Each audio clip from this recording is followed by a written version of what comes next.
Welcome back to my channel. Today, I have a story that's bound to stir your emotions and keep you hooked till the very end. Imagine this, enjoying a sunny afternoon by your community pool, feeling the warmth of the sun, a rare moment of peace, when suddenly, your day takes a turn you never saw coming. Before we dive into this emotional roller coaster of entitlement, prejudice, and courage, make sure to subscribe to the channel for more gripping real-life stories. You won't want to miss what happens next. Let's dive in story. It was supposed to be just another relaxing Saturday afternoon. I had been looking forward to it all week. A break from my daily struggles, a chance to soak in the sun and let the cool water ease the constant aches I felt. Living with a disability isn't easy. Every day is a battle against pain, fatigue, and the stares of those who just don't understand. But at that pool, I felt free. I slipped into my bikini, feeling a rare surge of confidence, and made my way to the poolside, my wheelchair's tires crunching softly against the pavement. I could already feel the warmth of the sun, and for once, I felt normal. The pool area was nearly empty, just a few kids splashing around and an elderly couple lounging under an umbrella. I carefully transferred myself from the wheelchair to the pool's edge, my body protesting with familiar pain, but my spirit unwavering. The water glistened, inviting and cool. I took a deep breath, letting the tension melt away as I slowly slid into the pool, the water instantly soothing my tired muscles. It was perfect until she arrived. She strutted in, her perfectly manicured fingers clutching her phone like it was a weapon. I had seen her before. Karen, the self-proclaimed queen of the HOA. She ruled over the neighborhood with an iron fist, her voice always dripping with entitlement and superiority. Her eyes locked on me, her lips curling into a disapproving frown. I could feel her gaze burning into me, dissecting every inch of my being. I tried to ignore her, focusing on the gentle ripples of the water, but her voice shattered my peace, like glass against stone. "Excuse me, just what do you think you're doing?" I turned slowly, water dripping from my shoulders as I faced her.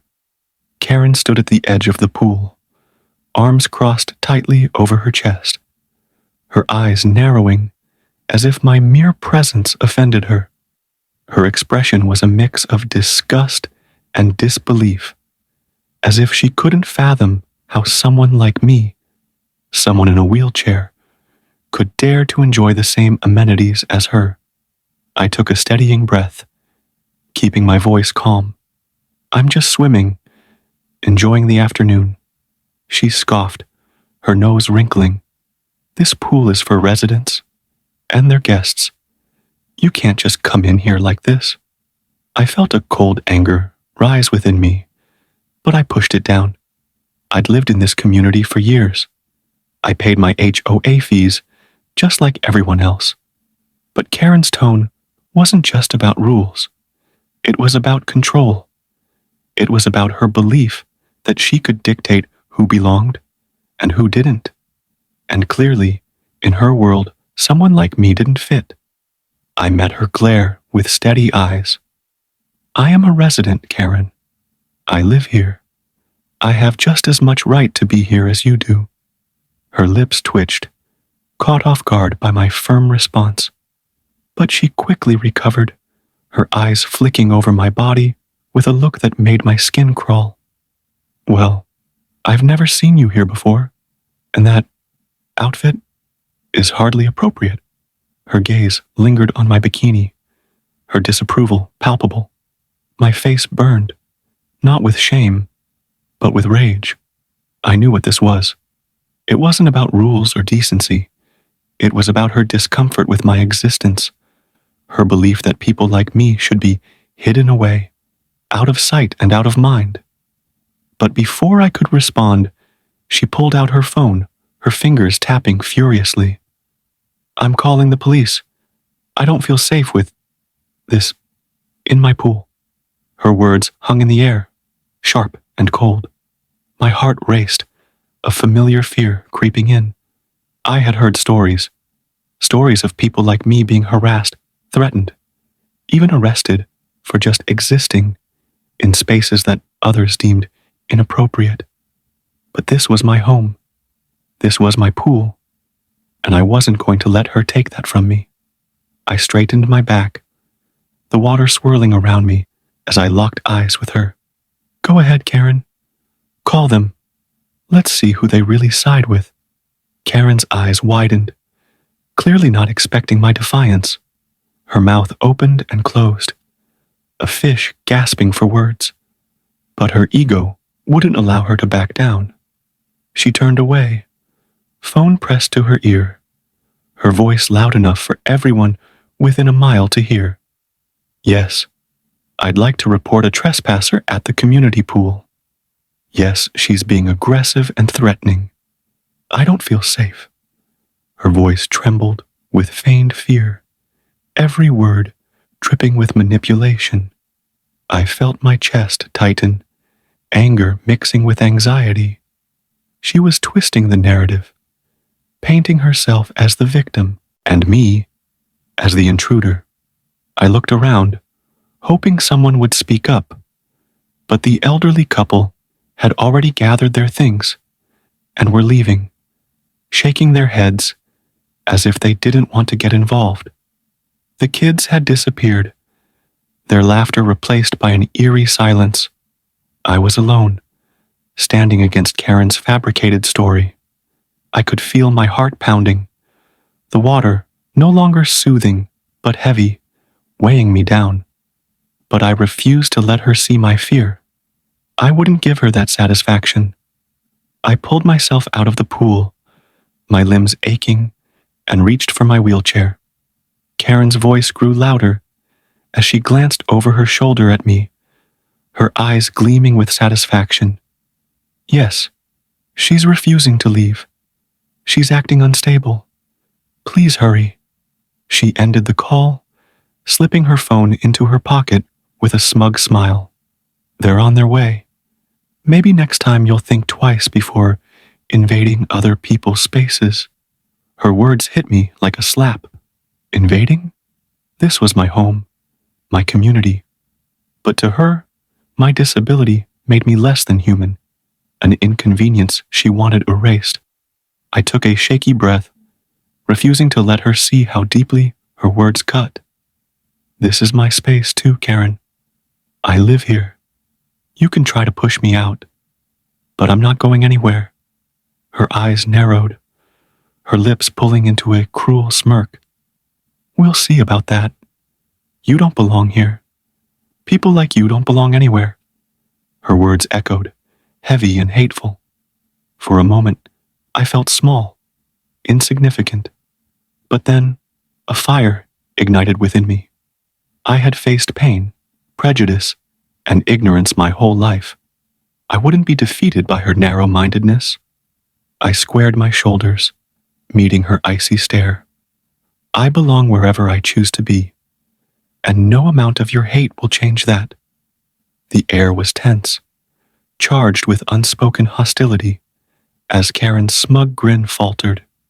She hadn't expected me to stand my ground. Her fingers twitched, annoyance flashing in her eyes. Before she could spew more venom, the wail of sirens echoed down the street, growing louder by the second. My heart sank, dread coiling in my stomach. I knew how quickly situations like this could spiral out of control. I steadied my breathing, reminding myself to stay calm, to not let her provoke me. 2 officers approached, their faces neutral but cautious as they surveyed the scene. Karen rushed over, her voice cracking with fake distress. "Oh, thank God you're here." She was acting erratically, threatening me. I didn't feel safe. Her words were laced with exaggerated fear, her body language a masterclass in victimhood. I watched in stunned silence as she wove her tale, painting me as some dangerous intruder. It was infuriating, the ease with which she lied, knowing her privilege would shield her from scrutiny. One of the officers turned to me, his eyes narrowing as he took in my wheelchair, my damp hair, the tension in my shoulders. I lifted my chin, meeting his gaze. I live here. I came to use the pool. And she called you because she didn't like that. My voice was steady, though anger simmered beneath the surface. Karen's face contorted with disbelief. She's lying. She doesn't belong here. Look at her. Her words hung in the air, dripping with disdain. The officer glanced at her, his brow furrowing. Do you have proof that she's trespassing? Karen hesitated, her confidence faltering. She hadn't expected to be questioned. Well, no, but I've never seen her here before. Her voice wavered, the cracks in her story beginning to show. I reached into my bag, pulling out my key fob, the same one given to every resident. I held it up, letting it catch the light.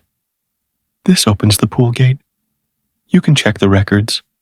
It's registered to my unit. The officers exchanged glances, a flicker of understanding passing between them. One took the fob, walking over to the gate's access panel, while the other turned back to Karen.